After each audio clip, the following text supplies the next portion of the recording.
Everyone, मैं सिर्फ सात्विक खरे और आज हम अपने एशियन हिस्ट्री कोर्स को आगे बढ़ाते हैं। तो देखिए, लास्ट वीडियो में हमने अपनी इंडस वैली को स्टार्ट किया था और इंडस वैली में भी हमने कुछ पॉइंट्स पढ़ लिए थे। जैसे कि क्या कि हमने इंडस वैली का पार्ट 1 पढ़ा है और पार्ट 2 पढ़ा है। पार्ट 1 एक तरह से फाउंडेशन कोर्स था जहाँ पे हमने इंडस वैली के पहले आने वाले शब्दों को पढ़ा, कैसे इंडस वैली की डिस्कवरी होती है, एक बेसिक स्ट्रक्चर पढ़ा कि हम क्या पढ़ने वाले हैं एक्चुअली। फिर पार्ट 2 में जो लास्ट वीडियो अपलोड हुई थी, तो पार्ट 2 में हमने पढ़ा था कि भाई अर्ली फेज इंडस का क्या होता है, मतलब भारत में अर्ली फेज वाले पीरियड में क्या चल रहा था। ठीक है। अब इसके बाद में सेकंड जो आज का पार्ट है हमारा, पार्ट थर्ड पार्ट है, पार्ट थर्ड, पार्ट फोर्थ और पार्ट फिफ्थ, इन तीनों में हम इंडस के मैक्चुअल फेज को डील करेंगे। ठीक है। और लास्ट में हम डिक्लाइन के फेज को कवर करेंगे। अब देखिए, आज के टॉपिक में हम क्या क्या पढ़ेंगे। आज हम पढ़ेंगे मैच्योर हड़प्पन फेज के बारे में, भाई क्या था। इंपॉर्टेंट साइट्स पढ़ेंगे जिसमें हम सेंटर्स देखेंगे। पहले हम इसको देखेंगे साइट बेस, फिर हम पढ़ेंगे जनरल फीचर्स। ठीक है। तो पार्ट 4 जो आएगा उसमें environment, climatic condition, mature Harappan settlements के बारे में, मतलब अब जो मैच्योर हड़प्पा के फेज में क्लाइमेट एनवायरमेंट चला उसका रोल पे देखेंगे कैसा एनवायरमेंट था। डाइवर्सिटी देखेंगे, सब्सटेंसेस के कैसे लोगों के पास में चीजें चल रही थी।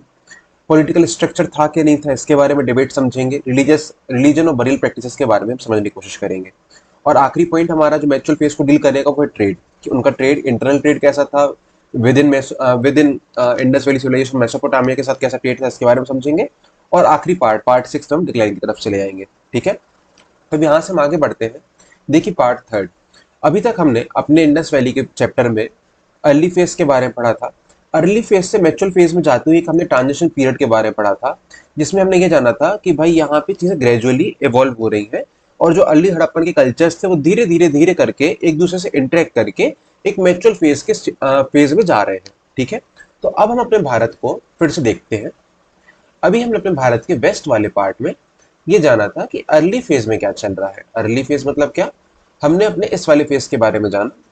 अब हम ये जानेंगे कि इस अर्ली फेज के बाद में इस वाले भारत के विस्तार में मैच्योर हड़प्पा फेज मतलब 2600 से लेके 1900 बीसी के बीच में क्या होता है, इन चीज के बारे में समझने की कोशिश करेंगे। मतलब अब आप अपने आप को भारत के वेस्ट में लेके जाइए।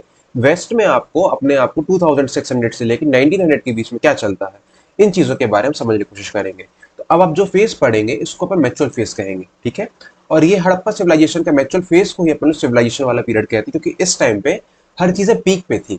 मतलब क्या, this is one of the glorious phase in whole Indus valley civilization. मतलब अब जो चीजें आप पढ़ेंगे सब एक्सट्रीम लेवल पे है।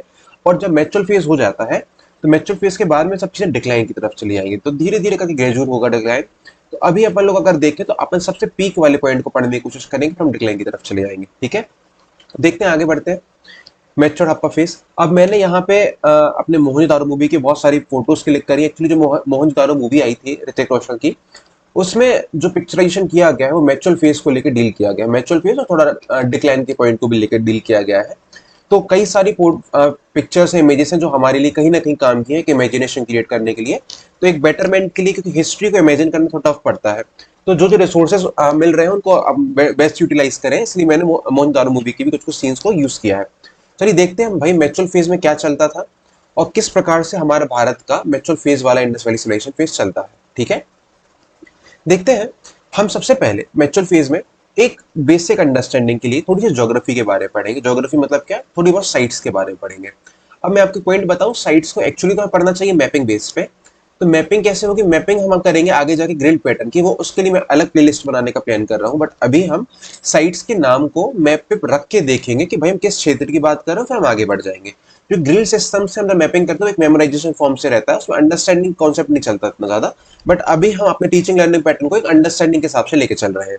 ठीक है। अब देखते हैं आगे।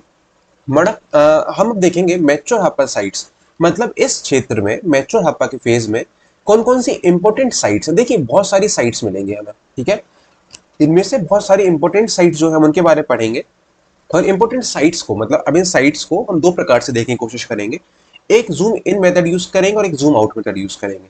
अब जूम इन मेथड मतलब कि जैसे मान लीजिए मोहनजोदारो है, तो पहले हम पूरा अपना ध्यान मोहनजोदारो की तरफ देंगे, क्या क्या स्पेशलिटी थी, क्या क्या चीज चल रही है। मतलब थोड़ी देर हम अपने आप को मोहनजोदारो की तरफ ही एक आर्कियोलॉजिस्ट के अप्रोच से सर्च करेंगे कि मोहनजोदारो में क्या क्या पाया गया। ऐसे ही फिर हम अगला टॉपिक हड़प्पा को उठाएंगे। तो ये हमारा है जूम इन पैटर्न, मतलब क्या, मोहनजोदारो को जूम इन कर लिया। सिमिलरली जब हम अपने आप की साइट्स को दूसरे रूप में देखेंगे तो हम जूम आउट करके देखेंगे। मतलब क्या, मोहनजोदारो, हड़प्पा, लोथल, ऐसे कई साइट्स को कॉमनली देखेंगे कि इन कॉमन फीचर्स क्या क्या थे और क्या कॉमन के साथ में वेरिएशंस थे।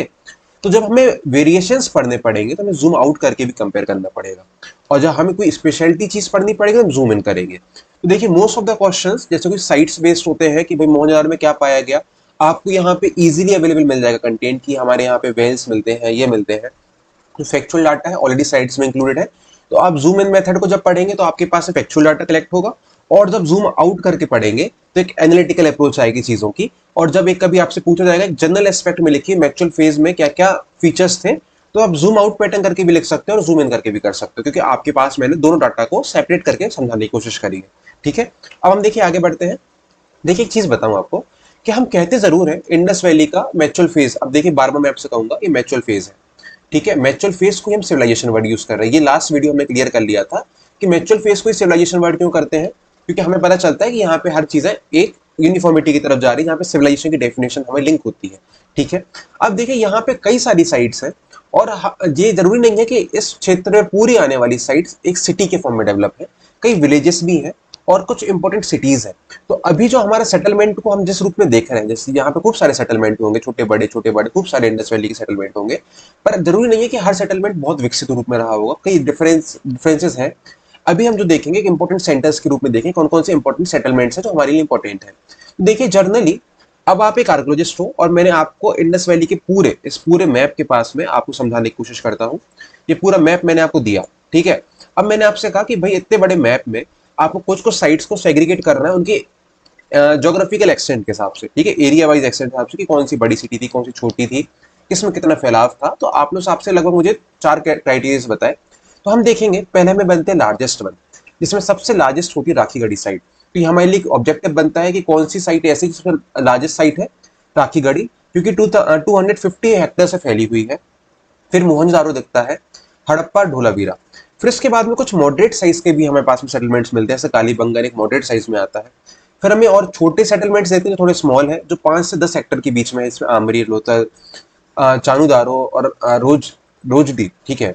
फिर इसके बाद में इससे भी छोटे सेटलमेंट्स मिलते हैं, जैसे कोट डीजी हो गया, बालाकोट हो गया, रूपर हो गया, सुरकोटरा हो गया, ठीक है। ऐसे कह के मल्टीपल हमें सेटलमेंट्स मिलते हैं अलग अलग साइज के हिसाब से, जो जो उनकी साइज जितना फैलाव है। तो हम ये कह पा रहे हैं कि यहाँ पे मल्टीपल टाइप के सेटलमेंट है, सेटलमेंट में भी साइज में डिफरेंसेस है। आप ये पॉइंट्स कुछ कुछ अपने पॉइंट्स में समझते चलिए कि यहाँ पे अंतर है चीजों में, ठीक है। जरूरी नहीं है कि हड़प्पा के बराबर ही आमरी हो और लोथल के बराबर हड़प्पा हो। तो ऐसे करके पता चलता है कि कई प्रकार के हमें साइट्स मिलती हैं। अब देखते हैं, ये हमारा ऑब्जेक्टिव के बेस पे हमने एक स्लाइड डाली है कि जो नॉर्थ में सबसे ऊपर हमें पास में स्लाइड मिलती है मंडला, ये जम्मू कश्मीर पे मिलती है। देखिए ये हमारी सबसे नॉर्दर्न साइट है इंडस वैली की। और फिर हम देखें ईस्ट में, तो ईस्ट में हमें आलमगीरपुर साइट मिलती है, जो ईस्ट में सहारनपुर डिस्ट्रिक्ट के पास में यूपी में आती है। हम वेस्ट में देखते हैं तो वेस्ट में सुख्ता जैंडोर मिलता है, जो पाकिस्तान के रीजन में आता है, और एक महाराष्ट्र में दैमाबाद मिलती है। तो ऐसे करके कई बार आपको क्वेश्चन में आता है which is the north east side of Indus valley civilization, which is the western side of Indus valley civilization. कभी कभी आपको अगर कोई आंसर में एक्सटेंट लिखना भी पड़ता है कि हमारा इंडस वैली का विस्तार कितना फैला था, तो आप आखिरी साइट के नाम से बता सकते हो। इसके अलावा एक चीज और देखिए, यहाँ पे एक शोटूगाई साइट ही मिलती है, एक आइसोलेटेड साइट है, ये थोड़े डिस्टेंस में है ये वाली साइट। ये भी साइट, ये भी इंडस वैली साइट है शोटूगाई, इसका भी नाम याद रखिए। कभी कभी आपको ज्योग्राफी के हिसाब से पूछ लिया जाएगा कि आइसोलेट साइट कौन सी थी, हमें बताना पड़ेगा कि ये वाली साइट आइसोलेटेड साइट थी, ठीक है, जो थोड़ा सा डिस्टेंस में थी। आगे बढ़ते हैं। अब देखिए अभी हम जो पॉइंट पढ़ने वाले हैं ये हम जूम इन करके देखेंगे, ठीक है। जूम इन मतलब क्या कि अब मैं आपको आर्कोलॉजिस्ट बन के कहूंगा कि चलिए आइए आप हमारे साथ मोहनजोदारो चलिए, मोहनजोदारो विजिट करके हम मोहनजोदारो को पूरा एक्सप्लोर करेंगे। तो पहले हम मोहनजोदारो को पढ़ेंगे, फिर चानूदारो को पढ़ेंगे, हड़प्पा को पढ़ेंगे, कालीबंगन, लोथल और धोलावीरा। इससे मैंने ये सेग्रीगेशन क्यों किया, एक्चुअली इस सेग्रीगेशन से 2 बेनिफिट है। कल के दिन आपके कोई भी एग्जाम में ये आता है कि मोहनजोदारो के ऊपर आपको शॉर्ट नोट लिखना है, कई एग्जाम में शॉर्ट नोट्स आते हैं। तो अगर आपको मोहनजोदारो के ऊपर शॉर्ट नोट लिखना पड़ेगा तो आपके पास थोड़ा बहुत मटेरियल रहे कि आप उसको थोड़ा बहुत तान पाए, एक्सटेंड कर पाए कंटेंट को। और कभी अगर आपके ऊपर जनरल फीचर्स के ऊपर आएगा तो अपन जूम आउट करके देखने की कोशिश करेंगे चीजें, कि आपको होलिस्टिक कवरेज करना है तो जूम आउट करके देखिए। तो हम अपने स्लाइड्स को आगे बढ़ाते हैं। देखिए हमारे जनरली सेटलमेंट्स, जैसे अब जितने हम सेटलमेंट्स की बात करेंगे, बड़े बड़े सिटीज की जनरली बात करेंगे। देखिए जो सिटीज हैं बड़ी बड़ी सिटीज हैं, बड़ी बड़ी या फिर कह लीजिए आप अपने लिए इंपॉर्टेंट सिटीज है, इनके बारे में पढ़ने की कोशिश करेंगे। तो यहाँ पे हमें एक चीज ऑब्जर्व होती है कि 2 टाइप के सेटलमेंट में 2 टाइप का डिवीजन दिखता है। अपर पार्ट को अपन कहते हैं सिटाडेल, ये देखिए सिटाडेल, ये मोहनजोदारो मूवी का कंटेंट बन लिया है। ये सिटाडेल एरिया है और ये लोअर टाउन है। माना जाता है लोअर टाउन में पुअर पीपल या फिर जो लोकल मैन रहता होगा, और यहाँ पे किंग या प्रीस्ट जो एलाइट क्लास है वो रहती होगी।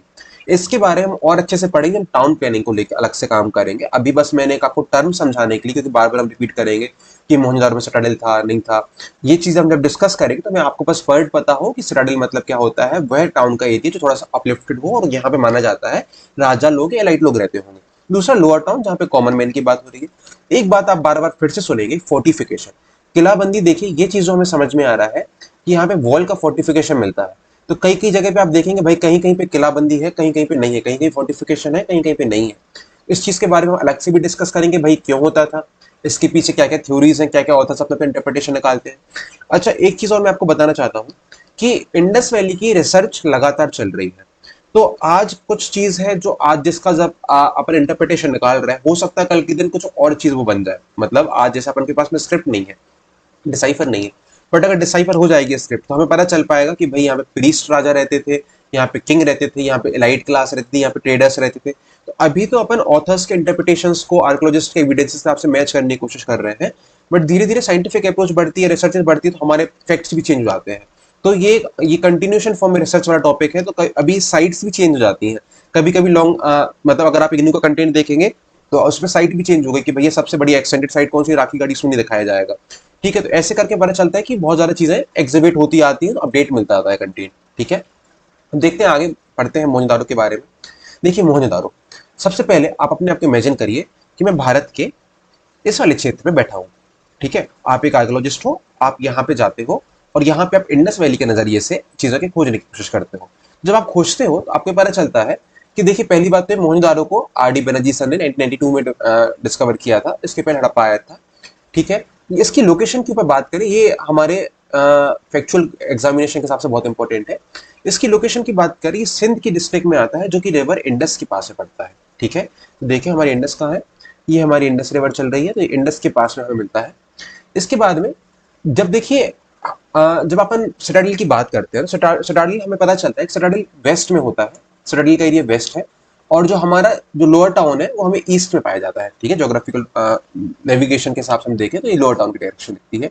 अब हम इस पार्ट को फोकस करने की कोशिश करते हैं, अब हम अपने सिटाडेल को समझने की कोशिश करते हैं। अब आपको पहले मैं लेके चलता हूँ, चलिए सर आइए, अभी अपन पहले सिटाडेल के घूम के आते हैं, फिर हम लोअर टाउन को घूमेंगे। चलिए पहले हम सिटाडेल को देखेंगे। आप सिटाडेल के पास गए, आप देखते हो कि भाई सिटाडेल का जो सरफेस है, क्योंकि हमने चीज समझा था ना कि सिटाडेल ऊपर होता है लोअर ग्राउंड से, अभी तो अपन ने उसमें डिफरेंस किया, तो आपने जाना कि 12 मीटर ऊपर है प्लेन से। अभी कैसे ऊपर हुआ, आर्टिफिशियल मड और मड ब्रिक का प्लेटफॉर्म टाइप कुछ स्ट्रक्चर उन्होंने बनाया था, जिस कारण से वो उसकी हाइट ऊपर उठ गई थी। ठीक है, अब इसको कवर करने के लिए 6 metre thick mud brick retain wall बनाई गई है, जिसको हमने कहा फोर्टिफाइड करना, मतलब किलाबंदी करना। ऐसे अभी ये देखिए, ये जो वॉल है, ये इस वॉल की बात कर रहे हैं, और ये हमारा सरफेस देखिए आप, ये जो सरफेस है, ये सरफेस का डिफरेंस है। ठीक है, तो ये 12 मीटर का हमें सरफेस में अंतर दिखता है, 12 मीटर का अंतर होगा, और यहाँ पे 6 मीटर चौड़ी वॉल बनी है, इससे पूरे किले को कवर करके रखे। ठीक है, इसके बाद में पता चलता है कि हमारे इस टाउन को भी लगभग दो चीजों में अपन समझने की कोशिश करेंगे, नॉर्थ और एक और चीज हम देखेंगे जब हम थोड़ा सा नॉर्थ पार्ट में देखेंगे क्या चलता है। ठीक है, तो नॉर्थ ऑफ सिटाडेल, मतलब सिटाडेल का नॉर्थ वाला हिस्सा, आप देखिए ये वाले हिस्से की बात करेंगे कि सिटाडेल के नॉर्थ वाले हिस्से में चीजें क्या चलती है। ठीक है, इन टर्म्स के बारे में समझेंगे क्या बोलते हैं।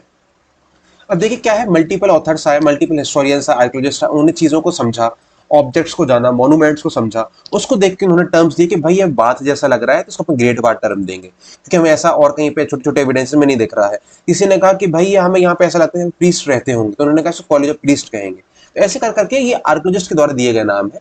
तो इन नाम को अपन आगे जाके धीरे धीरे एक हेडिंग के रूप में पढ़ रहे हैं। तो पहला जो पॉइंट आता है वो था ग्रेट बात। अब ये भी एक बहुत बड़ा ऑब्जेक्टिव क्वेश्चन है, ग्रेट बात कहाँ मिला, तो आपको पता होना चाहिए भाई मोहनजोदड़ो में मिलता है। ठीक है, अब हमें गेट बाद में क्या देखने मिलता है, एक आप आर्कोलॉजिस्ट के नजरिए से देखने की कोशिश करेंगे तो आपको एक हैरानी होगी चीज सोच के कि जो ग्रेट बाथ के स्टेयर्स हैं ये नॉर्थ और वेस्ट, नॉर्थ और साउथ डायरेक्शन में बने हुए हैं। ठीक है, और इनका जो ये ग्राउंड है इसको वाटराइट बनाया गया है, जो जिप्सम मोटार के कंपोजिशन से बनाया है, और हमें ड्रेनेज के आउटलेट मिलते हैं। तो इससे हमें एविडेंस मिलते हैं कि भाई यहाँ पे पानी भरा जाता होगा, और पानी कैसे बना रहे, क्योंकि देखिए अगर आप जमीन पानी डालें तो नीचे सूख जाएगा, तो वो पानी को ऐसे वो आप कहते हैं ना स्विमिंग पूल टाइप बनाया उन्होंने, कि उसके नीचे इतना अच्छा फर्श बनाया है कि वो वाटर नीचे एब्जॉर्ब ना हो। ठीक है, और प्रॉपर ड्रेनेज आउटलेट देते हैं। हमें पता चलता है कि north of the great bath, मतलब ग्रेट बाथ के नॉर्थ साइड में हमें कई छोटे छोटे 8 रूम मिलते हैं और एक बाथिंग प्लेटफॉर्म मिलता है। तो हो सकता है यहाँ पे लार्ज बिल्डिंग में जो रूम्स मिल रहे हैं तो क्या पता ये चेंजिंग रूम के हिसाब से बने हों, जो आज के टाइम पे भी अपन कई बार देखते हैं कि वाटर पार्क से बनते हैं, तो ऐसा कुछ होगा। या फिर कुछ रिचुअल्स होते होंगे वहां पे, उस हिसाब से रूम्स को डिजाइन किया गया होगा। उसमें से एक रूम के पास में पानी के वाटर टैंक भी मिलता है, तो हो सकता है वहां से पानी का एक्सचेंजेस होता होगा, पानी आता होगा, या फिर वो होली वाटर के रूप में भी यूज करते होंगे। देखिए आपको मोहनजोदाड़ो मूवी में एक वो सॉन्ग बजता है, उसमें यही वाला एक रिचुअल प्रैक्टिस के रूप में दिखाया गया कि यहाँ पे एक कुछ रिलीजियस प्रैक्टिस हो रही है, सेरेमनी टाइप चल रही है, ठीक है। ये फोर्टिफिकेशन दिखता है। हमें कई बार ऐसे टावर भी मिलते हैं, ठीक है। टावर मतलब क्या, कि हमें ये पता चलता है कि ये भी एक रूप से ऊपर दिखाने के लिए हमें कई टावर भी मिलते हैं। तो आपको ये आए तो ये आपके इमेजिनेशन के लिए मैंने बताया है, ठीक है। अब देखिए दूसरा हम देखते हैं, सिटाडेल, सिटाडेल में रहते हैं। आप थोड़ी थोड़ी आगे बढ़े तो अभी आपने देखा ग्रेट बाथ, ठीक है। अब ग्रेट बाथ के बाद हम देखेंगे नेक्स्ट पॉइंट, जो है college of priest. Knowledge college of priest मतलब क्या, ऑथर्स ने इसका नाम दिया है, आर्कियोलॉजिस्ट ने नाम दिया है। ये ग्रेट बाथ के पास ही मिलता है। ये लार्ज बिल्डिंग है, इतने कुछ मीटर्स में उसका जोग्राफिकल एरिया बताया गया है। यहाँ पे कई कमरे मिलते हैं और यहाँ पे स्टेयर्स मिलते हैं, और पता चलता है कि हो सकता है इसमें रूफ का भी सिस्टम होगा, सेकंड फ्लोर भी होगी। और ये माना जाता है कि देखिए ये जो चीफ प्रीस्ट है वो यहाँ पे रहते होंगे, मल्टीपल प्रीस्ट रहते होंगे। एक इमेजिनेशन करके देखिए, बगल में ग्रेट बाथ है, इसके पास में प्रीस्ट के कमरे भी हो सकते हैं। देखिए ये कॉलेज ऑफ प्रीस्ट, जहाँ पे मल्टीपल प्रीस्ट रहते होंगे। हो सकता है ये कुछ रिचुअल के लिए मनाया जाता होगा, जहाँ पे कुछ रिचुअल सेरेमनी होती होगी, उसके बगल में ही जो वहाँ के मेजर प्रीस्ट है वो रहते होंगे। ऐसा कुछ हो सकता है वहाँ पे हो रहा हो, ठीक है।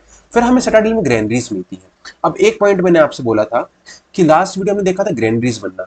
ग्रैनरीज को एज अ टैक्स कलेक्टर के रूप में भी यूज किया जाता था, जो एडमिनिस्ट्रेटिव रूप में होती थी। तो मान सकते हैं कि यहाँ पे जो पॉलिटी चलती होगी तो वहाँ पे ग्रैनरी को एक तरह से टैक्स के रूप में कलेक्शन करता होगा राजा, कि भैया आइए मेरे किले में ही सिक्योरिटी दे रहा हूँ, प्रॉपर्ली प्रोटेक्शन दूंगा ग्रैनरीज की, और एज सरप्लस के रूप में आप यूज कर सकते हो, और एज अ टैक्स कलेक्ट करने के लिए आप राजा के पास देने जाओगे, ये भी हो सकता है। तो ग्रैनरीज को एक राइस प्लेटफॉर्म पे बनाया जाता है और जिसको प्रोटेक्ट किया जाता है फ्लडिंग से। कई बार क्या होता है ना, फ्लड आ जाता था जो एरियाज है मोहनजोदाड़ो के पास में। मोहनजोदाड़ो को 7 बार फ्लड भी आ चुका है, ठीक है। तो उसलिए उस कारण को थोड़ा अपलिफ्ट करके बनाया गया है। और वुडन सुपर स्ट्रक्चर्स के बारे में माना जाता है कि हो सकता है वुड का यूज किया गया होगा, बट एक्चुअली क्या है, वुड के एविडेंस सर्वाइव नहीं करते हैं, क्योंकि वुड धीरे धीरे करके डिकम्पोज होने लगती है। तो हम इसको एक लेके चल सकते हैं कि हो सकता है वुड का भी यूज किया होगा सुपर स्ट्रक्चर खड़ा करने के लिए। हमें यहाँ ब्रिक की बॉली मिलती है और एक स्टेयर केस मिलता है, और हमें कई इसके पास में ग्रेन्स के दाने भी मिलते हैं, जिससे पता चलता है कि यहाँ पे थ्रेशिंग टाइप के भी एक दो जगह एविडेंसेस मिलते हैं, वो समझेंगे। तो इसके बाद हमें चौथा पॉइंट पता चलता है कि सिटाडेल के पास इंपॉर्टेंट है, वो है असेंबली हॉल। असेंबली हॉल में हो सकता है कुछ चीज चलती होगी, कई कई प्रकार की चीजें हैं जो साउदर्न पार्ट में हमें मिलता है।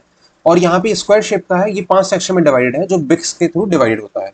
तो अगर अब आपको एग्जाम में assembly hall, great granaries, college of priests, या फिर ग्रेट बाथ, ऐसे कुछ टर्म्स आते हैं, तो आपको पता होना चाहिए ये कहाँ पे लोकेट करते हैं, मोहनजोदाड़ो पे लोकेट करते हैं, ठीक है। और इनके बारे में हम एक जनरल एस्पेक्ट समझ गए हैं चीजें। अब आगे देखेंगे। अभी तो हमने पढ़ लिया भाई सिटाडेल वाला हिस्सा, अब हम जाएंगे लोअर टाउन वाले हिस्से में, ठीक है। अब लोअर टाउन में हम देखेंगे कि भाई लोअर टाउन को भी फोर्टिफिकेशन किया गया है, वॉल का फोर्टिफिकेशन समझते हैं, मतलब किलाबंदी किया गया है। यहाँ पे जो घर है डिफरेंट साइज के हैं, और साइज के कारण पता चलता है, हो सकता है इनके बीच में सोसाइटल डिफरेंसेस भी हो, ठीक है। तो वेल्थ और स्टेटस भी थोड़ा थोड़ा पता चलता है, कोई घर बहुत अच्छे बड़े हैं, कोई डबल बने हैं, कोई सिंगल है, तो हो सकता है कि यहाँ पे सोसाइटल डिफरेंसेस हो। यहाँ पे कई प्रकार की शॉप्स मिलती हैं, वर्कशॉप्स मिलती हैं, जहाँ पे कॉपर का वर्क होता होगा, बीड्स मेकिंग मिलती हैं, पोर्ट्री मेकिंग के एविडेंस मिलते हैं, शेल वर्किंग के भी एविडेंस मिलते हैं। और हमें पता चलता है कि ये सब चीजें लोअर टाउन में चल रही हैं। एक तरह से आप कह सकते हो जो आर्टिशियन वाला एरिया है, लोकल मैन है, वो यहाँ पे अपने कुछ ना कुछ काम करते होंगे। ट्रेड एंड कॉमर्स यहाँ से चलता होगा, मार्केट प्लेस होगी। हमें मोहनजोदाड़ो में वेल्स मिलती हैं, हमें लगभग 700 वेल्स मिलती है मोहनजोदाड़ो में।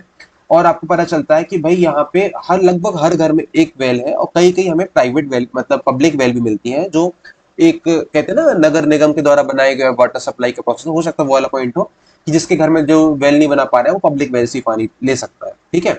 हमारे कई घर में स्टेयर्स मिलते से पता चलता है कि भाई हो सकता है यहाँ पे सेकंड फ्लोर भी हो। देखिए ये मोहनजोदाड़ो मूवी का सेकंड फ्लोर के एविडेंस मिलते हैं, ये वेल्स हैं, ये वेल है, ठीक है। तो ऐसे प्रकार के हमें कई एविडेंस मिलते हैं लोअर टाउन के। इसके बाद में अगली साइड की तरफ हम आगे बढ़ते हैं, जो है हमारा चानूदारो। देखिए ये चानूदारो है, अब हम मोहनजोदारो पढ़ लिया, नेक्स्ट हम आते हैं चानूदारो की तरफ। चानूदारो 4.7 हेक्टेयर के लगभग साइड फैली हुई है, कि only major site without a fortified citadel. यहाँ के जो सिटाडेल, यहाँ पे जो शहर है, यहाँ पे सिटाडेल में फोर्टिफिकेशन नहीं है, ठीक है। और क्या है, यहाँ पे क्राफ्ट स्पेशलाइजेशन ज्यादा बढ़ दिखता है। मतलब जब आप जानूदारो जाओगे, आप एनालिसिस करोगे एविडेंसेस का, तो आपको पता चलेगा सर यहाँ पे क्राफ्ट की एक्टिविटीज ज्यादा चल रही है। तो आप कहोगे अच्छा ये कैसे पता चला, तो आप कहोगे देखिए हमें जो रॉ मटेरियल्स मिलता है उसमें कई प्रकार की चीजें मिलती है, जैसे अगेट का यूज दिखता है, हमें क्रिस्टल्स दिखते हैं, हमें फर्नेस और अनफ्रेज में बीड्स मिलती हैं और ड्रिल करने वाले ऑब्जेक्ट्स मिलते हैं। बीड्स एंड ड्रिल्स के बारे में हम आराम से पढ़ेंगे। जब हम आर्ट एंड क्राफ्ट एक्सपेक्ट पढ़ेंगे इंडस वैली का, हम फिर से रिवाइज करेंगे। हम उस टाइम पे देखेंगे आर्ट एंड क्राफ्ट की दृष्टि से। अभी आप साइट्स देखते चलिए और देखते चलिए क्या क्या इंपॉर्टेंट चीजें मिली। तो चानू दारो हमें आर्ट्स के रूप में हो सकता है फेमस रहा होगा, अच्छी चीजें बना रहा होगा, उस टाइम पे स्पेशलाइज्ड होगा।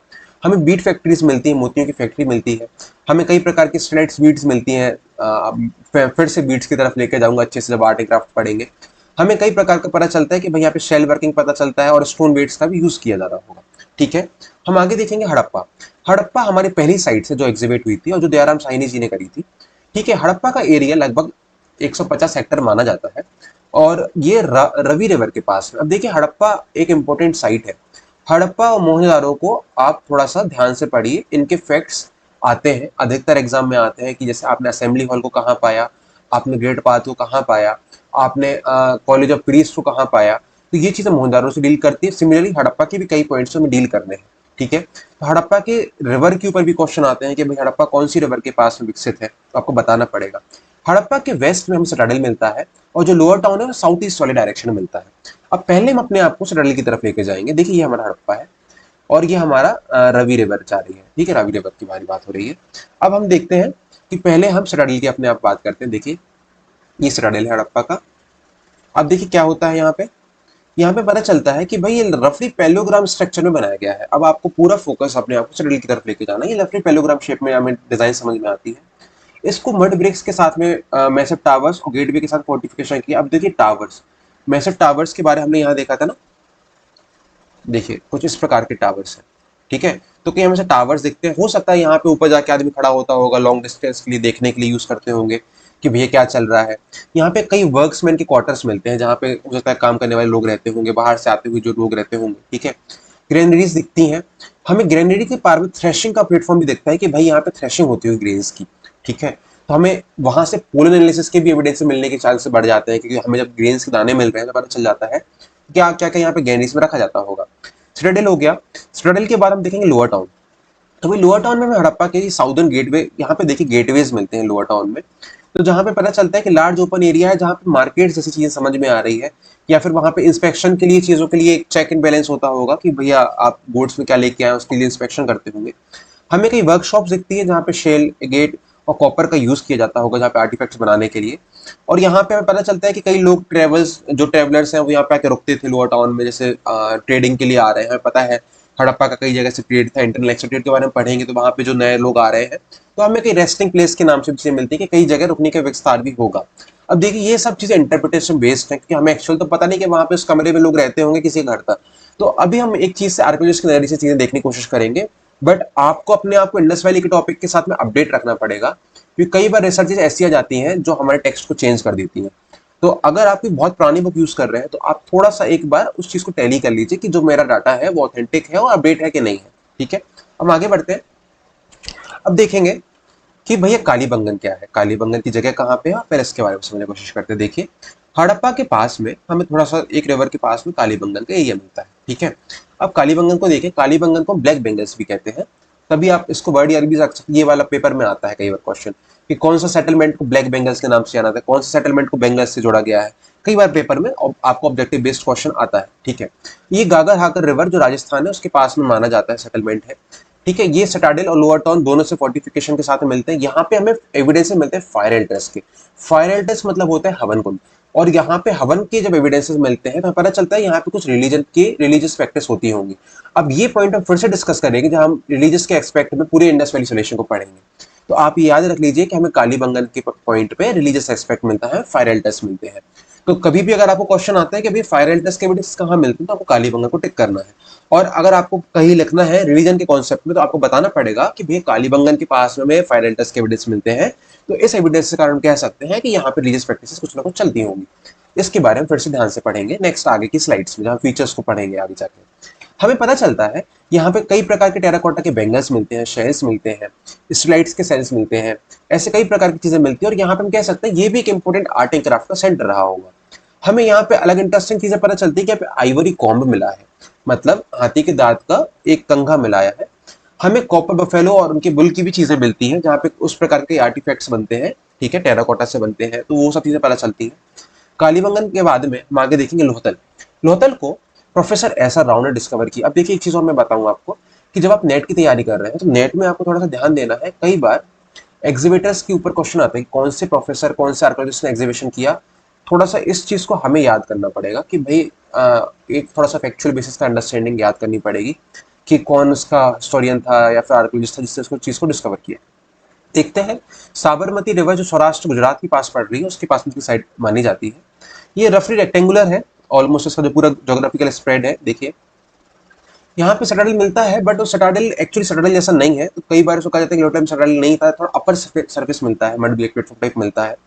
इसके बाद देखेंगे हमें लोहरदल में डॉकयार्ड मिलता है। ये बहुत बड़ा इंपॉर्टेंट पॉइंट पड़ता है कि भाई डॉकयार्ड कहाँ मिलता है।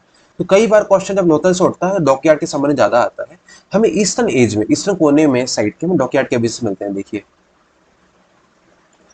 ठीक है, तो यहाँ पे माना जाता है कि भाई शिप्स होंगी। देखिए ये भी है, ये यहाँ पे शिप्स रुकती होंगी। ठीक है, हमें मड ब्रिक प्लेटफॉर्म मिलता है वेस्टर्न एज में, जहाँ पे पता चलता है कि लोडिंग और अनलोडिंग होती होगी गुड्स की। अब देखिए आप सोचेंगे डॉकयार्ड यहाँ पे क्यों है और कहीं साइड पे क्यों नहीं है। तो देखिए लोहतल जो हमारी जगह पड़ रही है ये हमें यहाँ पे बिल्कुल सी रूट के पास पड़ता है। तो यहाँ से हमारे पास में जब सी कोस्टल मिलता है, एरिया मिलता है, तो हमारे पास में कई एविडेंस मिलते हैं कि यहाँ से शिप के थ्रू ट्रेड हो सकता है, मैराइन ट्रेड हो सकता है ना यहाँ से। इस कारण से यहाँ पे हमारे पास में शिप के भी एविडेंस मिलते हैं कि भाई यहाँ पे ट्रेड होता होगा ओवरसीज ऑब्जेक्ट्स, मतलब यहाँ पे ट्रेड है, यहाँ पे रूट का जो ट्रेड है मैराइन रूट को फॉलो कर रहा होगा। हम ट्रेड रूट को फिर से पढ़ेंगे ध्यान से।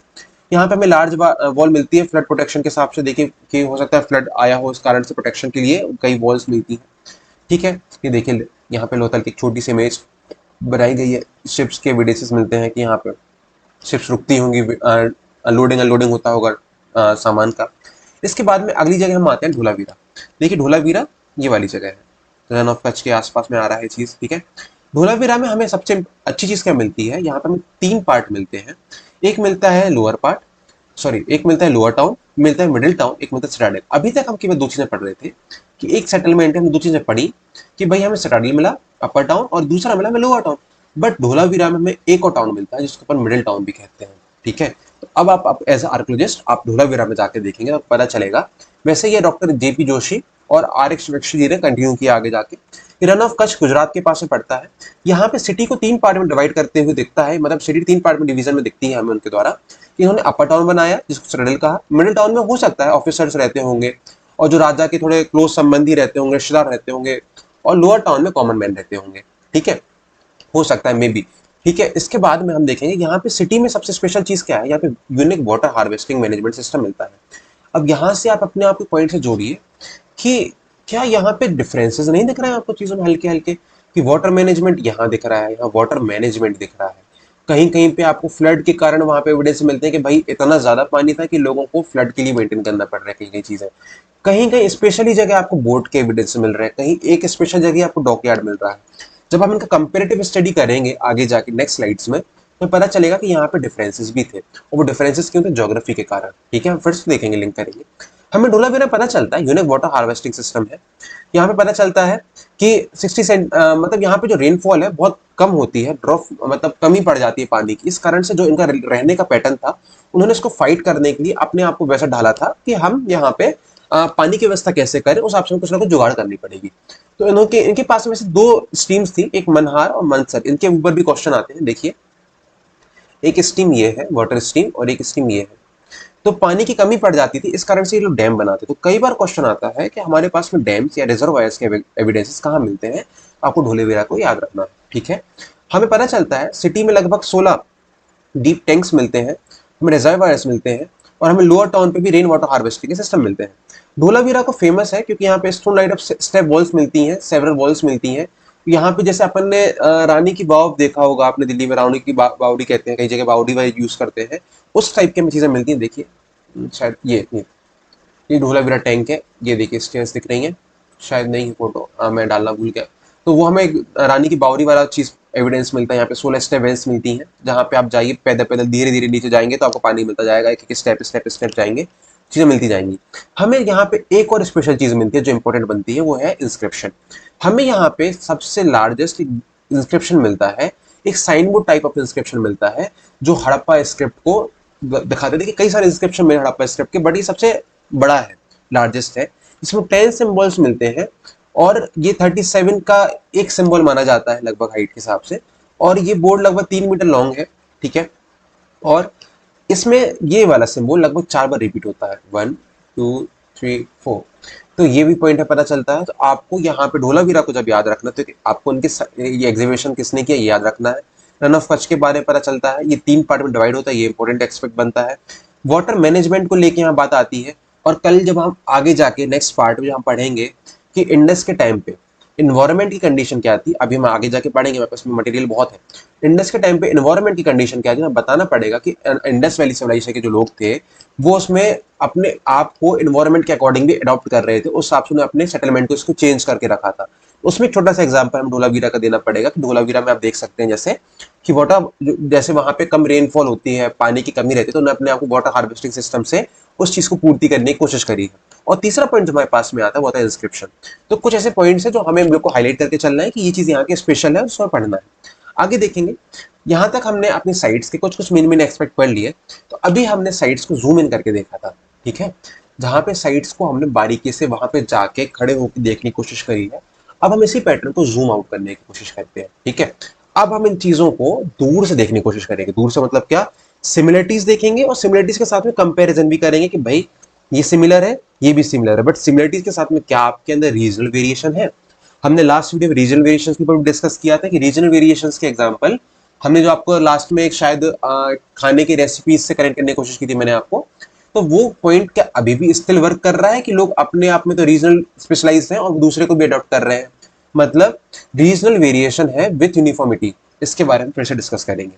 चलिए देखते हैं। अब हम पूरे मैच्योर फेज में चलने वाले सेटलमेंट्स को एक जनरल एस्पेक्ट से पढ़ेंगे। अब जनरल एस्पेक्ट्स की हेडिंग अलग से बनाने के पीछे मेन मोटिव क्या था, कभी आपके ऊपर आता है right a short note on water harvesting system of Indus valley system, तो आपको वाटर मैनेजमेंट के बारे में पता होना चाहिए। अगर आपके पास क्वेश्चन आता है right the short note on script, तो आपको पता होना चाहिए। कल के दिन कोई क्वेश्चन कमेंट बेसिस पे एनालिटिकल अप्रोच में भी आता है, तो आपको पता होना चाहिए कि डिफरेंसेस क्या थे और अप्रोचेस में कैसी चीज समझ में आ रही। तो हम इन सब चीजों को, मल्टीपल साइट्स को इंडस वैली की, अब इन साइट्स को हम एनालिसिस करेंगे। एनालिसिस करेंगे जनरल एस्पेक्ट्स। अब हम किसी साइट को स्पेसिफिक ना पढ़ के उनको दूर से देखने की कोशिश करेंगे कि भाई इस साइट में स्पेशलिटी थी, बट वो स्पेशलिटी किस रिस्पेक्ट में होगी, वाटर हार्वेस्टिंग का चश्मा लगा के देखेंगे हम। फिर इसके बाद में क्लाइमेट का चश्मा लगा के देखेंगे हम, स्क्रिप्ट का चश्मा लगा के देखेंगे हम, मल्टीपल चश्मे से पूरे इंडस वैली को देखने की कोशिश करेंगे। चलिए आगे बढ़ते हैं। सबसे पहले आपको बताऊं कि मैच्योर हड़प्पा फेज के, मैच्योर हड़प्पा फेज को ही अपन सिविलाइजेशन फेज कहते हैं। हम ना अर्ली को सिविलाइजेशन फेज कहेंगे ना हम लेटर को कहेंगे। जो मैच्योर फेज है इसको ही हम सिविलाइजेशन फेज कहेंगे और यही हमारा सिविलाइज्ड फेज है एक्चुअली, ठीक है। अभी हमने एक चीज जानी कि इंडस वैली की इस वाले सेटलमेंट में हमें 2 प्रकार के सेटलमेंट मिलते हैं। कुछ तो है सिटीज और इनके अलावा हमें विलेजेस भी मिलते हैं, ठीक है। और ये जो विलेजेस हैं छोटी छोटी विलेजेस थी जो सेटलमेंट्स वाइज चल रही हैं कहीं ना कहीं, ठीक है। तो हम ये कह सकते हैं कि भाई हड़प्पा में हर सेटलमेंट क्या होता है, जनरली हम जब कोई बुक पढ़ते हैं तो हम बुक में बड़ी बड़ी सिटीज का नाम पढ़ते हैं, तो हमें लगता है कि भाई क्या सब सिटीज एक सी होंगी, सब वहां पे सिटी सिटी सिटी सिटी होंगी। ऐसा नहीं है। कई छोटे छोटे सेटलमेंट्स थे जो विलेज के फॉर्म में काम कर रहे थे। तो हमें पता होना चाहिए कि यहाँ पे जो विस्तार में एरिया है, यहाँ पे कुछ सिटीज हैं और कुछ विलेजेस हैं और ये एक दूसरे से कनेक्टेड रहती है। मतलब क्या, सिटीज डिपेंड ऑन विलेज, किस लिए, फूड के लिए रहती है, एग्रीकल्चर सरप्लस के लिए रहती है। देखिए सिटी की डेफिनेशन हमने पढ़ा था कि मोस्ट ऑफ द जो चीजें हैं वो 75% नॉन एग्रीकल्चर फील्ड से होना चाहिए। तो उनको फूड कहाँ से मिलेगा, उन्हें फूड विलेज से मिलेगा। मतलब अगर वहां पे सरप्लस होगा तो कहाँ से आएगा, विलेज से आएगा। तो फूड और लेबर के लिए यहाँ के लोग विलेज पे डिपेंडेंट रहते थे और जो सिटी के गुड्स थे वो विलेजेस आते थे। एक तरह से ट्रेड एंड कॉमर्स का एक्सचेंजेस चल रहा था बिटवीन सिटी एंड विलेजेस, यहाँ पर पता चलता है। इसको हम रूरल अर्बन इंटरेक्शन भी कहते हैं। रूरल अर्बन इंटरेक्शन मतलब क्या, कि कैसे एक विलेज एक बड़ी सिटी से कनेक्ट है। कई प्रकार के लोग आते थे वहां पे, सेटलमेंट पे जाके मार्केट में बैठते थे, अपने सामान को बेचते थे। तो एक इंटरेक्शन का हमें चीजें पता चलती हैं, ठीक है। अभी हमने साइट्स के बारे में पढ़ा, डिफरेंट डिफरेंट साइट्स थी। अब इन सब साइट्स को अलग अलग एस्पेक्ट्स में हम पढ़ेंगे। अलग अलग एस्पेक्ट्स मतलब क्या, अब हम वाटर मैनेजमेंट के एक्सपेक्ट में पढ़ेंगे, हम इनको क्लाइमेट के एक्सपेक्ट में पढ़ेंगे, हम इनको स्क्रिप्ट के एस्पेक्ट में पढ़ने की कोशिश करते हैं, ठीक है। सबसे पहले हम एक चीज समझने की कोशिश करते हैं, क्या ये सब साइट्स सेम थी, क्या इनमें यूनिफॉर्मिटी सब में थी? क्या जो हड़प्पा में एविडेंस मिलते हैं same to same photocopy Mohenjodaro बना था, या फोटोकॉपी धोलावीरा बना था? नहीं।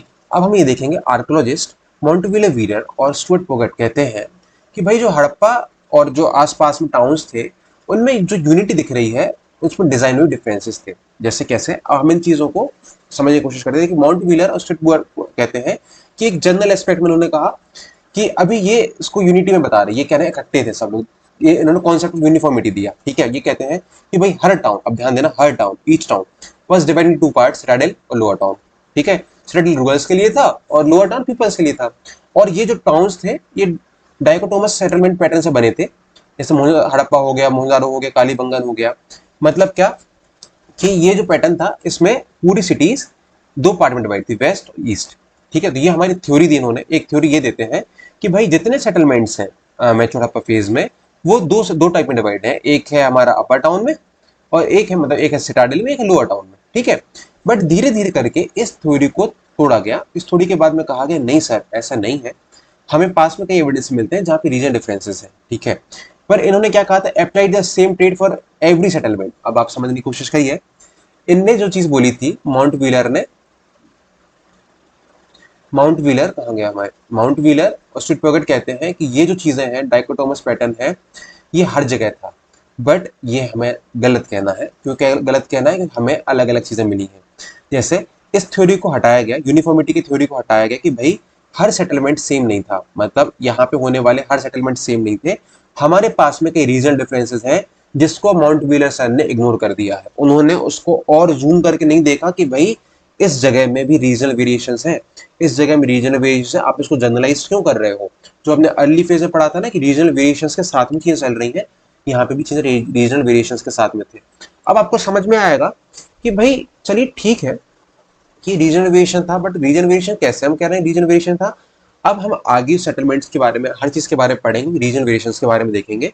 और जो पैटर्न है जो इन्होंने कहा ना कि सेटलमेंट में यूनिफॉर्मिटी थी, हर सेटलमेंट एक सा बना था, हर सेटलमेंट में सेटल था, हर सेटलमेंट में लोअर टाउन था। अब इस चीज को हम पहले सेटलमेंट के मिथ को तोड़ने की कोशिश करते हैं। ठीक है, तो हम पहले देखेंगे सेटलमेंट प्लान के बारे में। हमें पता चलता है मोहनजोदारो, कालीबंगन, हड़प्पा, यहाँ पे जो लेआउट है सिमिलर है। यहाँ पे लेआउट कैसा है, यहाँ पे दो चीजें मिलेंगी, यहाँ पे अपन को सिटाडेल मिलेगा और लोअर टाउन मिलेगा। सिटाडेल मिलेगा जहाँ पे एडमिनिस्ट्रेटिव सेंटर हो सकता है, रूरल सेंटर होगा और रेसिडेंट एरिया होगा। दूसरा डिफरेंस हमें दिखता है कि भाई बट, अब आप बस समझना, बट मतलब क्या, मोहनजोदारो, हड़प्पा, कालीबंगन, इन तीन जगह तो हमें मिला दो पैटर्न वाला सेटलमेंट, एक मिला सिटाडेल और एक मिला लोअर टाउन। बट धोलावीरा में जब हमें तीन पार्ट मिलते हैं, upper town, middle town, lower town, तो भाई फिर आप कैसे कह रहे हो कि यहाँ पे यूनिफॉर्म सेटलमेंट पैटर्न था? पहली बात क्रॉस हुई एविडेंसेस वाइज। दूसरी बात, लोथल में हमें ऐसा कोई इंटरनल डिवीजन सिटी में नहीं मिलता है जो सिटाडेल और उसको अलग करता है। और यहाँ पे डॉकयार्ड का एविडेंस मिलता है, डॉकयार्ड तो मोहनजोदारो में नहीं है, डॉकयार्ड हमें कहीं और नहीं मिलता है। तो फिर ऐसा डिफरेंस तो है ना भाई सेटलमेंट में, यहाँ के सेटलमेंट पैटर्न में डॉकयार्ड कैसे है फिर? दूसरा बात, कालीबंगन में हमें सेटलमेंट दोनों फोर्टिफाइड मिलते हैं। मतलब क्या, हमें लोअर टाउन और सिटाडेल दोनों फोर्टिफाइड मिलते हैं, जो कि यहाँ पे अपन को धोलावीरा और यहाँ पे हड़प्पा मोहनजोदारो में नहीं मिलते। देखिए यहाँ पे हमें कहाँ सेटलमेंट में फोर्टिफिकेशन दिख रहा, नहीं दिख रहा ना। बट हमें कहाँ पता है कि कालीबंगन में दोनों लोअर टाउन और अपना सिटाडेल दोनों फोर्टिफाइड थे। कोट डीजी और आमरी जैसी साइड में फोर्टिफिकेशन ही नहीं मिलता है, ये छोटे एरिया वाली थी तो हमें फोर्टिफिकेशन नहीं मिलता है। तो आपको पॉइंट समझ में आता होगा। फोर्टिफिकेशन की भी अगर आपसे फोर्टिफिकेशन के ऊपर पूछा जाए किलाबंदी कहाँ कहाँ थी, इसमें भी आप कम से कम तीन चार साइडें से बता सकते हो जहाँ पे डिफरेंसेस थे। किसी में था, किसी में नहीं था, किसी में दोनों में लोअर और सेटल दोनों में सेटलमेंट में फोर्टिफिकेशन था, और किसी में बिल्कुल ही सेटल फोर्टिफिकेशन नहीं था, और किसी में एक में फोर्टिफिकेशन था तो दूसरे में फोर्टिफिकेशन नहीं था। सेटल फोर्टिफिकेशन था बट लोअर टाउन फोर्टिफिकेशन नहीं था। ऐसे कह के आपके फोर्टिफिकेशन के ऊपर ही डिफरेंसेस समझ में आ गए। फिर आप यूनिफॉर्मिटी कैसे कह रहे हो? आप रीजनल वेरिएशंस कैसे भूल गए कि रीजनल वेरिएशंस भी हैं? इसके बारे में देखते हैं स्ट्रीट अलाइनमेंट। कई लोगों ने कहा कि भाई जो स्ट्रीट का अलाइनमेंट है वो 90 डिग्री में हर जगह है, हर जगह 90 डिग्री, ऐसा भाई नहीं है। अगर हम हड़प्पा सिटी को भी देखेंगे तो एग्जैक्ट हर लाइन जो है वो 90 डिग्री में राइट एंगल में नहीं मिल रही है। ठीक है, और अगर अपन दूसरा एग्जांपल देखें, बनावली को एग्जांपल देखें, तो वहां पे हमें रेडियल पैटर्न में भी मिल रहा है, जो कि एक्यूट और ऑब्ट्यूज एंगल में हमें इंटरसेक्शन मिल रहा है चीजों में। ठीक है, एक्यूट ऑब्ट्यूज मतलब आपको एक पॉइंट पता चलेगा, जैसे कैनॉट पैलेस वाला एविडेंस है ना, वैसे वैसे लोग मिल रहे हैं आपस में आके, तो हमें स्ट्रीट अलाइनमेंट में डिफरेंस मिल रहा है। ठीक है, इसके बाद हम देखेंगे सिटाडेल के शेप में। तो कई जगह पे हमें जो सेटाडल का शेप है पैलोग्राम मिला, जैसे मोहनजोदाड़ो, हड़प्पा, कालीबंगन, यहाँ पे जो सेटाडल का शेप है पैलोग्राम स्ट्रक्चर में बनाया गया है। हमें कहीं पे ट्राइपेजोडियल शेप मिलता है जैसे लोथल में, ठीक है।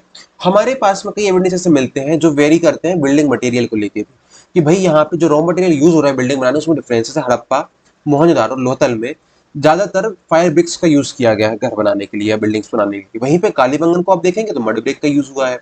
और जहाँ पे ज्योग्राफी में रॉकी प्लेटफॉर्म्स हैं, जहाँ पे रॉक रॉक अच्छा मिल रहा है, रॉक का रीजन है, जैसे ढोलावीरा वाली जगह पे गुजरात के साइड में हमें सैंडस्टोन का यूज किया है। मतलब हम ये कह पा रहे हैं कि how geography impacting their life, how geography impacting their town planning. अभी जो हम टाउन प्लानिंग के पॉइंट पढ़ रहे हैं कि कैसे ज्योग्राफी इंपैक्ट कर रहे हैं टाउन प्लानिंग, इसके बारे में हमने समझा। हमें कई प्रकार के साइज पैटर्न में भी समझ में आ रहा है कि कई कई सेटलमेंट्स बहुत हाई डिग्री ऑफ प्लानिंग बता रहे हैं कि भाई यहाँ बहुत अच्छी इंजीनियरिंग वर्क हुई होगी, और कहीं कहीं पे हमें पता चल रहा है कि इतना अच्छा नहीं होगा यूनिफॉर्मिटी, ठीक है। हमें पास में लोथल में एग्जांपल मिलता है कि भाई जो लोथल है कालीबंगन से छोटा है, ठीक है, much smaller than Kalibangan, but यहाँ पे बंट ब्रिक के एग्जांपल यूज करे गए हैं। मतलब क्या कि जरूरी नहीं है कि साइज बड़ी है तो वहां पे डेवलपमेंट है।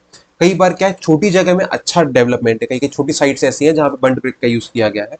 तो हमें पॉइंट पता चलता है कि टाउन प्लानिंग हम दो एस्पेक्ट समझ में आए भी। टाउन प्लानिंग में हमने जाना कि भाई टाउन की प्लानिंग में भी वेरिएशंस थे। अब ये वेरिएशंस कैसे आए, तो हो सकता है ज्योग्राफी के कारण वेरिएशन आए हो, कि जहां पे वो रह रहे हैं उस हिसाब से उन्होंने रिसोर्सेज को मेंटेन करने की कोशिश करी। जैसे मान लीजिए उनके पास पानी की कमी थी, उन्होंने फिर डैम्स बनाने की कोशिश करी। उनको ये लग रहा है कि भाई हमारे पास में ये समस्या है कि हमारे पास में पत्थर कौन से मिल रहे हैं, तो उस हिसाब से हमने पत्थर का यूज, सैंडस्टोन का यूज करना शुरू किया। तो हम ये जान पा रहे हैं कि भाई टाउन प्लानिंग में वेरिएशंस थी। इस कारण से जो हमें एक थ्योरी मिलती है, कॉन्सेप्ट ऑफ यूनिटी मिलता है आर्कियोलॉजिस्ट द्वारा, कि हर सेटलमेंट सेम थे, हर सेटलमेंट में यूनिफिकेशन था। मतलब मैचुअल फेज के हर सेटलमेंट में यूनिफिकेशन था। इसको हमने क्रैक कर दिया, इसको हमने तोड़ दिया कि नहीं भैया, जब आप ध्यान से समझोगे चीजों को तो आपको पता चलेगा कि सेटलमेंट में वेरिएशंस थे। और वो वेरिएशंस कहाँ कर एस्पेक्ट में थे, वो सेटलमेंट के एस्पेक्ट्स में थे, वो स्ट्रीट के अलाइनमेंट के पैटर्न में डिफरेंसेस थे, सिटाडेल का शेप अलग अलग था, मटेरियल यूज होने में भी डिफरेंसेस थे, और कहीं कहीं पे साइज और प्लानिंग में भी अंतर पड़ता है। कहीं पे छोटी छोटी बिल्डिंग, छोटे एरिया में भी अच्छा डेवलपमेंट था, कहीं कहीं बड़े में भी अच्छी प्लानिंग नहीं थी, ठीक है। देखिए कई कई ऐसे एविडेंस है जहाँ पे बड़ी बिल्डिंग है बट अच्छी प्लानिंग नहीं दिखती है चीजों में, और कहीं कहीं पे छोटे एरिया में भी हमें अच्छी प्लानिंग दिखने लगती है। हमें दो पॉइंट समझ में आए।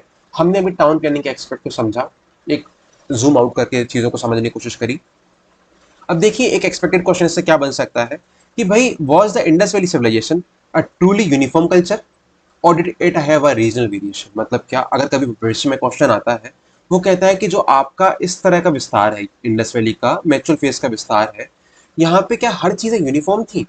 क्योंकि कई ऑथर जब कह रहे हैं कि भाई इंडस वैली में हर चीज यूनिफॉर्मिटी चल रही है, जैसे भी हमने माउंट वीरा का थ्योरी पढ़ी, तो क्या ये यूनिफॉर्मिटी थी? आपको बताना पड़ेगा नहीं भाई, यूनिफॉर्मिटी थी बट हमें कई प्रकार के रीजनल वेरिएशंस भी दिखते हैं।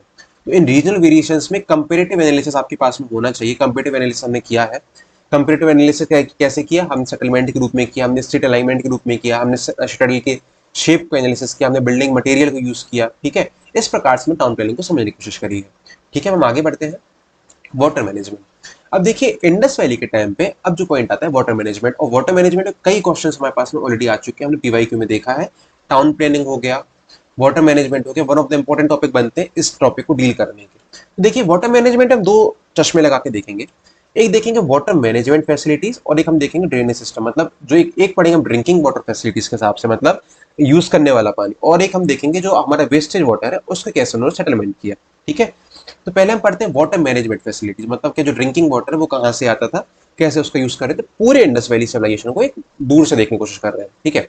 तो देखो Harappans created specific system for drinking and bathing water. Harappa मतलब पूरे इंडस वैली फेज में।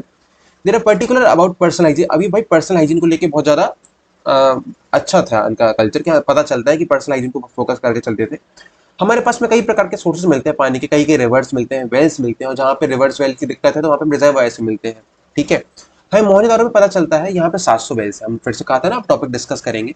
और ये 15 मीटर डीप ब्रिक्स लाइनिंग के साथ मिलती है, जैसे आज के टाइम पे कहते हैं ना कि गुम में ब्रिक लगा दिए जाते हैं। हमारे पास में कई पब्लिक वेल्स के वेल्स मिलते हैं स्ट्रीट में, ठीक है, जो कॉमन मैन के लिए होगा, जो मान लो वहां से बाहर से आ रहा है और उसको पानी पीना है तो पब्लिक वेल्स यूज कर सकता है, ठीक है।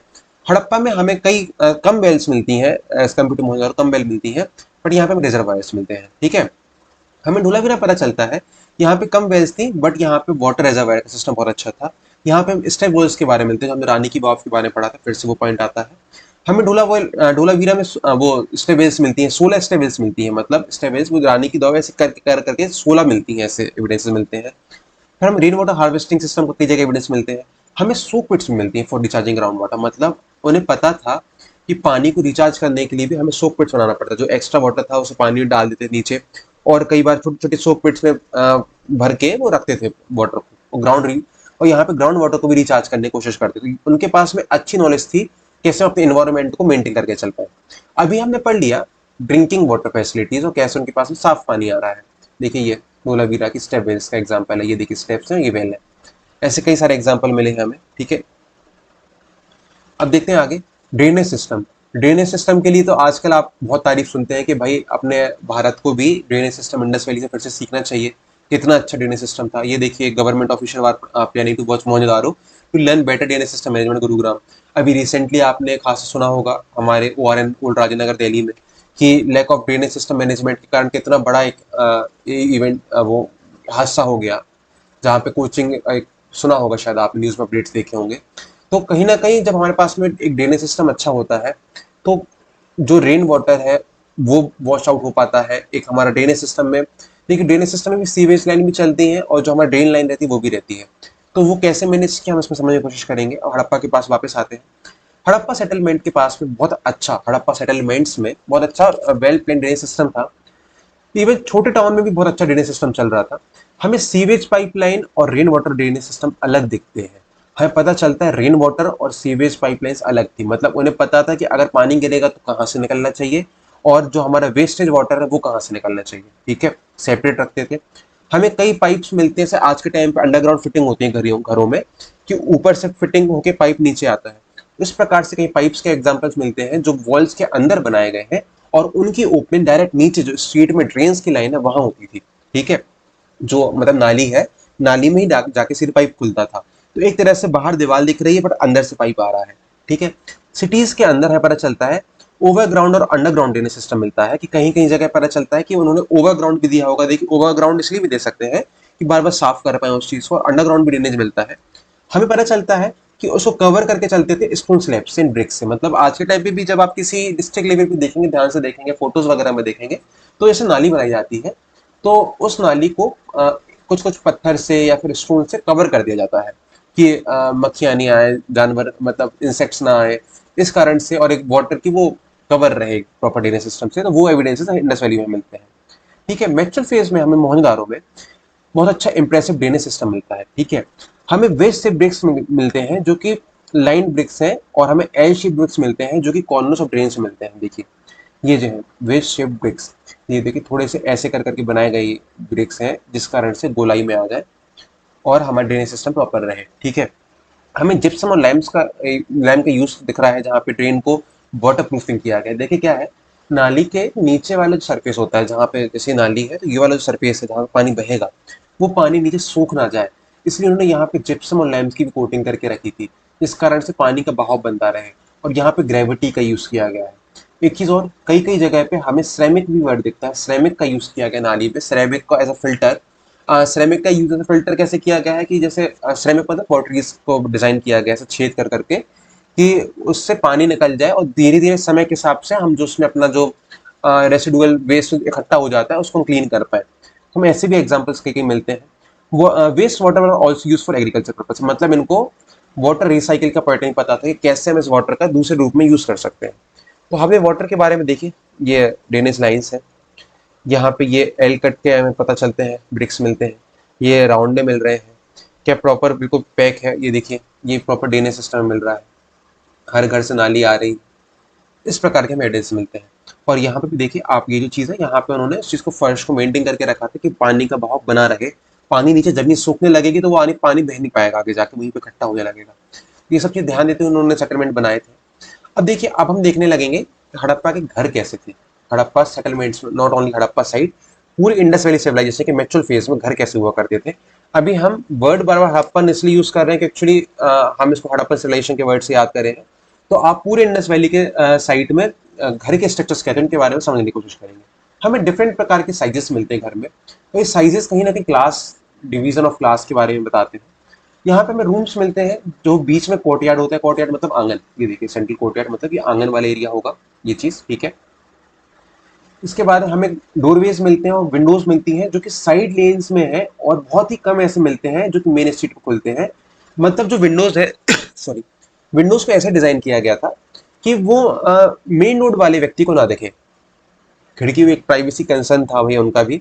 तो जो आने जाने वाला व्यक्ति है, देखिए यहाँ पे विंडोज नहीं दिख रही है, इस रोड पे विंडोज नहीं दिख रही है।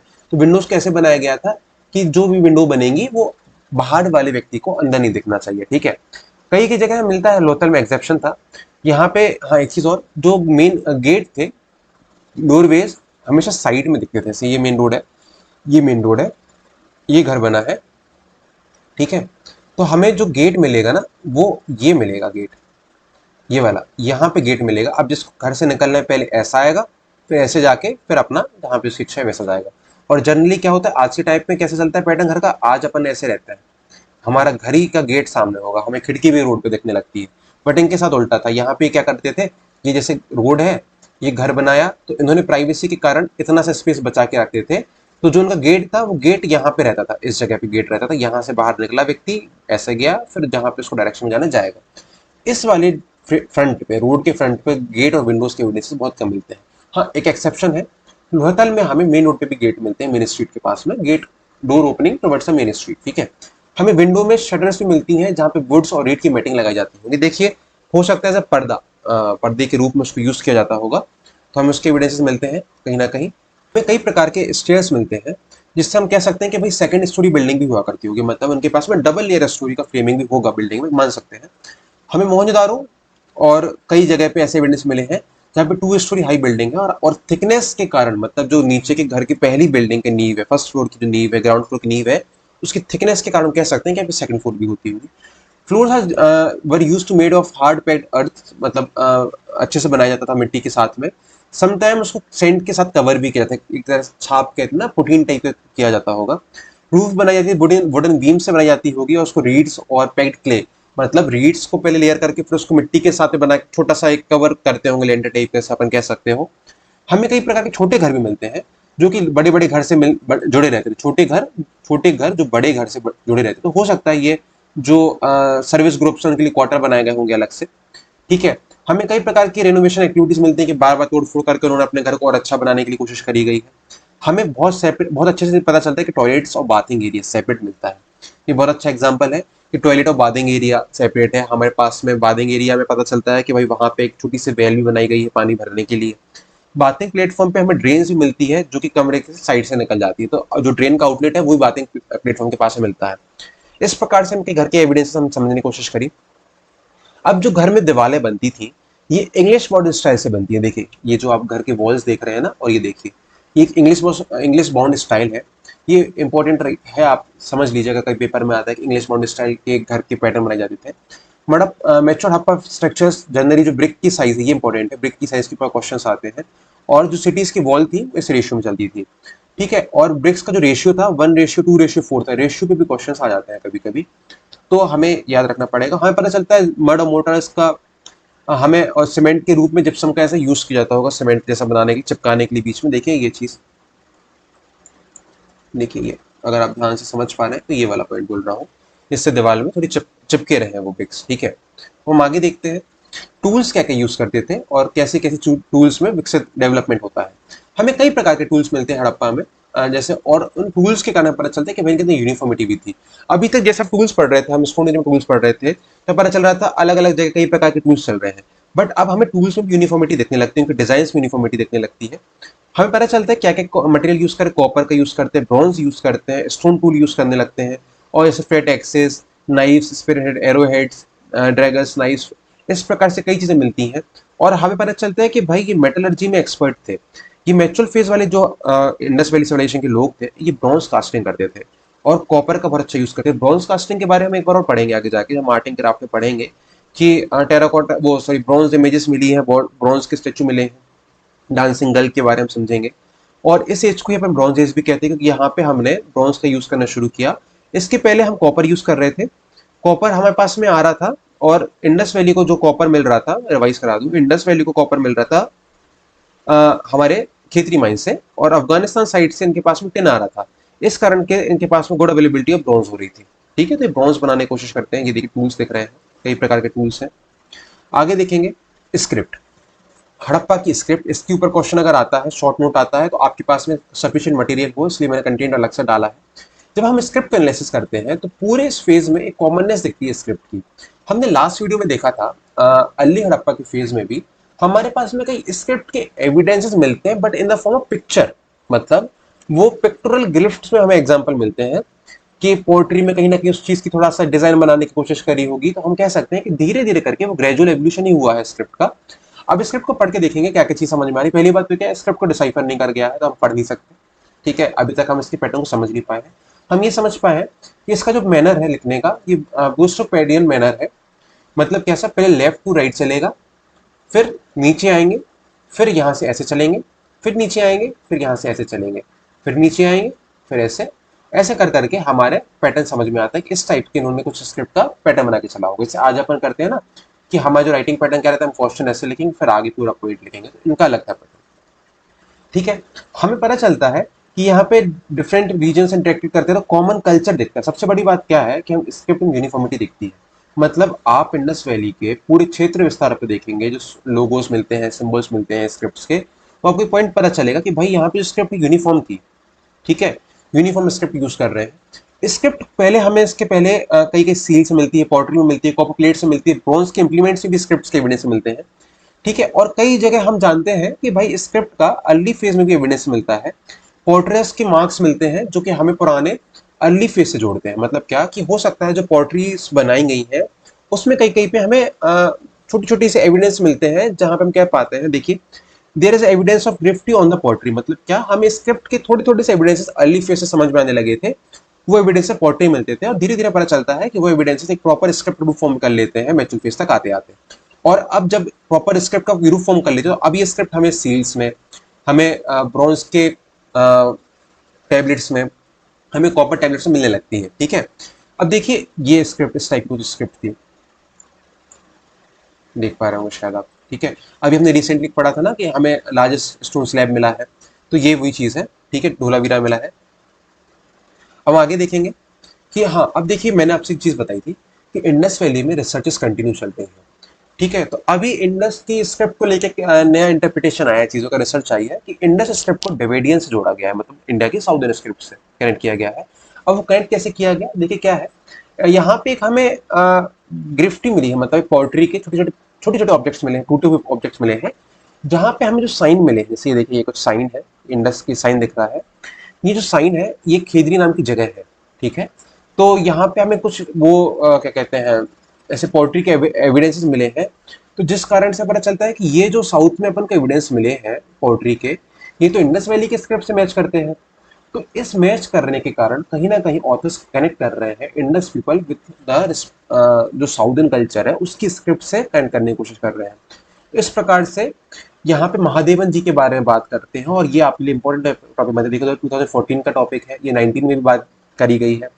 तो महादेवन जी कहते हैं इंडियन एपिग्राफी का काम करते हैं, जहाँ पे इंडस स्क्रिप्ट को तमिल स्क्रिप्ट को इन्होंने कंपेयर किया है, और उन्होंने बताया कि भाई कि यहाँ पे जो स्क्रिप्ट है ये जो सॉरी स्क्रिप्ट का हिस्ट्री, इंडस स्क्रिप्ट की हिस्ट्री साउदर्न कल्चर से बिलोंग करती है। देखिए कई प्रकार के छोटे छोटे एविडेंस मिले हैं। तो कभी अगर आपके बारे में बात आता है कि क्या डेविडियन स्क्रिप्ट कोई आता है, तो इंडस स्क्रिप्ट और डेविडियन स्क्रिप्ट को आपको पता होना चाहिए कि यहाँ पे कुछ ना कुछ सिमिलरिटीज समझ में आ रही है, एविडेंस मिल रहे हैं। तो जैसे जैसे समय आगे बढ़ रहा है, रिसर्चेस आगे बढ़ रही है, अपडेट हो रहा है कंटेंट, तो हम भी समय के साथ अपडेट होते जाते हैं। तो मैंने यहाँ पे कंटेंट डाला है, तो आप इनका नाम थोड़ा याद रखिए। कल के दिन अगर कोई और इंटरप्रिटेशन आती है तो आप इनको कोट भी कर सकते हो कि डेविडियन स्क्रिप्ट के ऊपर हमें अगर कभी इंडियन स्क्रिप्ट के ऊपर क्वेश्चन आता है तो आप बोल भी सकते हो कि कहीं ना कहीं कुछ ना कुछ एविडेंसेस हमें साउदर्न स्क्रिप्ट से भी मिलके मिलते हैं। तो आपको एक साइट पता होना चाहिए, ये वाली तमिलनाडु के पास में होगी शायद, तो हमें इस चीज के बारे में पता हो। ठीक है, आगे बढ़ते हैं।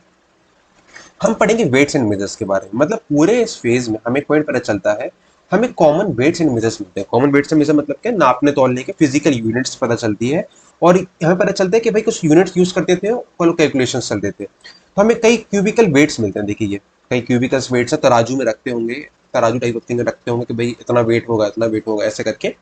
तो ये काय के बनते थे, चर्च के बनते थे, सेलेमनी के बनते होंगे, ब्लैक स्टोन के बनते होंगे, कई जगह से एग्जिबिटेड मिले हैं हमें। ठीक है, अब ये इनका सिस्टम है, ये बाइनरी में चलता था। एक दो बार क्वेश्चन आया है कि वेट्स एंड मेजर्स का सिस्टम बाइनरी में था, तो हमें ये कुछ याद रखना पड़ेगा, 1:2:4:8:16:32:64 और जब हम कोई बड़ी चीज के बारे में करेंगे उसका मल्टीपल 16 से चलेगा। ठीक है, तो जो लार्जेस्ट वेट है वो मोहनजोदड़ो में मिला है 18.865 ग्राम का। ये मतलब उसके मटेरियल के हिसाब से ग्राम के बारे में बात करी गई होगी। ठीक है, हमें पास में वेट का पता चल गया, वेट के बारे में। अब हम देखेंगे लेंथ के बारे में।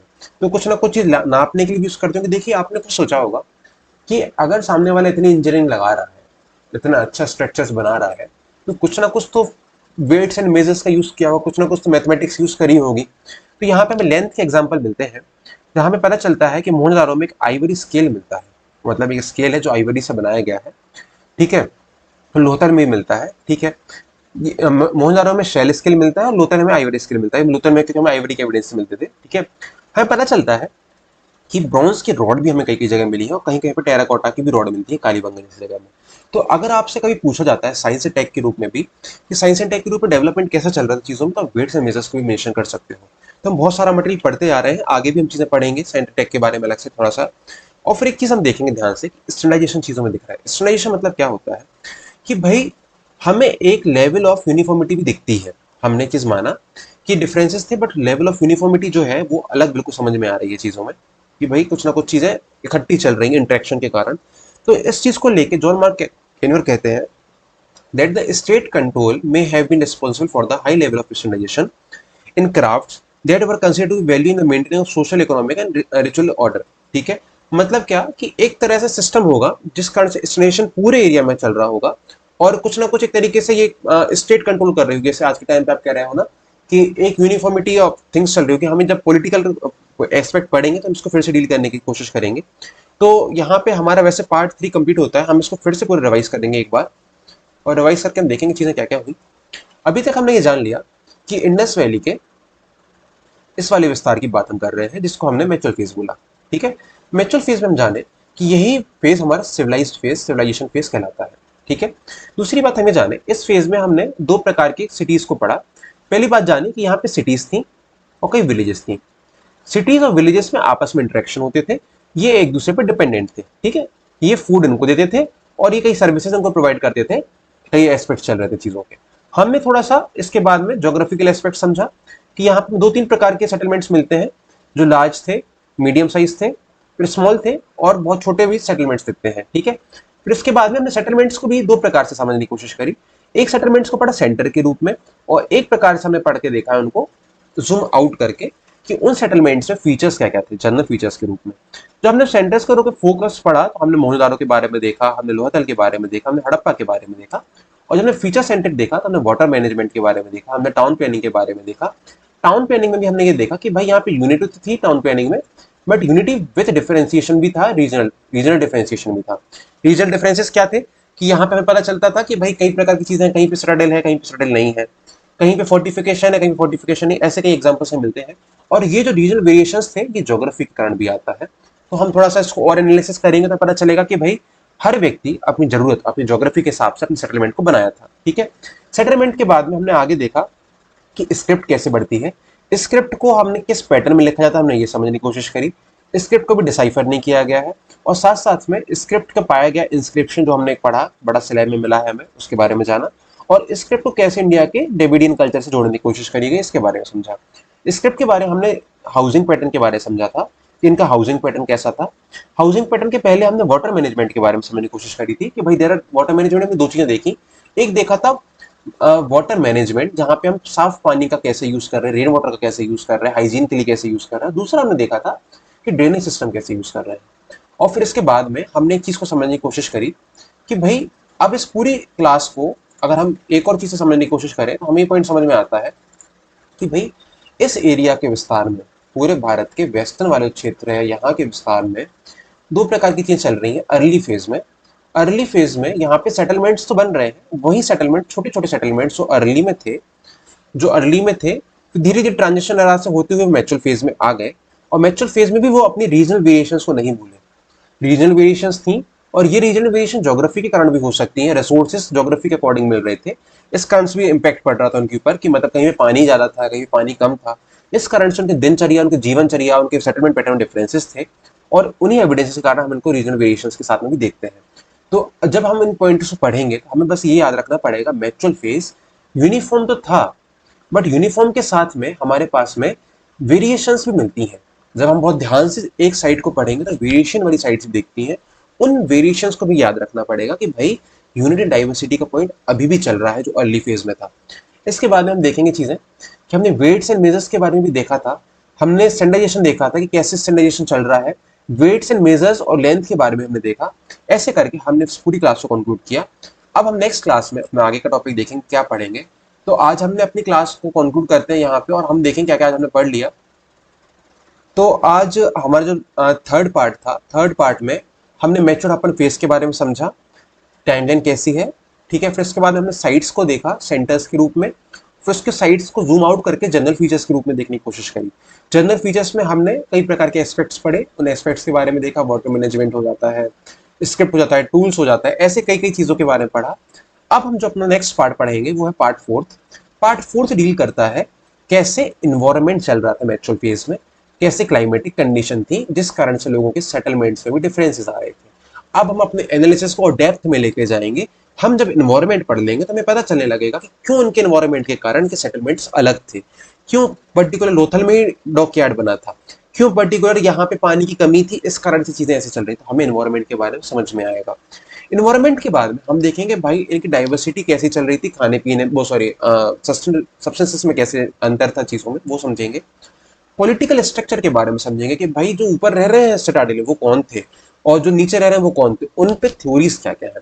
तो कुछ कुछ डिबेट्स के टॉपिक है, जैसे पॉलिटिकल हमने लास्ट पॉइंट पढ़ा था, डिबेट्स के पॉइंट्स आते हैं।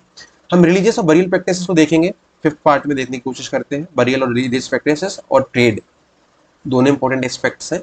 और लास्ट में हम डिक्लाइन की तरफ चले जाएंगे पार्ट 6 में। तो आज के पार्ट 3 को हम यही कंक्लूड करते हैं। आप ये पॉइंट्स बहुत ध्यान से देखिए, ये 3 पॉइंट्स, ये 3 पार्ट बहुत इंपॉर्टेंट है, इनको मिस मत करिए। और वैसे सब अच्छे हैं, डिक्लाइन थ्योरी पे बहुत ज्यादा आ रहा है, हम बहुत डेप्थ में नहीं जा रहे, अंडरस्टैंडिंग और एनालिसिस के हिसाब से चीजें पढ़ने की कोशिश कर रहे हैं। मटेरियल मोर देन सफिशिएंट है, आप कोई भी बुक को एज ए रीडिंग हैबिट के लिए पढ़ना चाहें तो पढ़ें, बाकी कंटेंट फैक्चुअल बहुत दिया जा रहा है। So thank you for watching, subscribe करें, लाइक करें, जो भी आपके क्वेश्चंस क्यूरीज हैं और जो भी रिव्यूज हैं कमेंट सेक्शन में डालें। Thank you.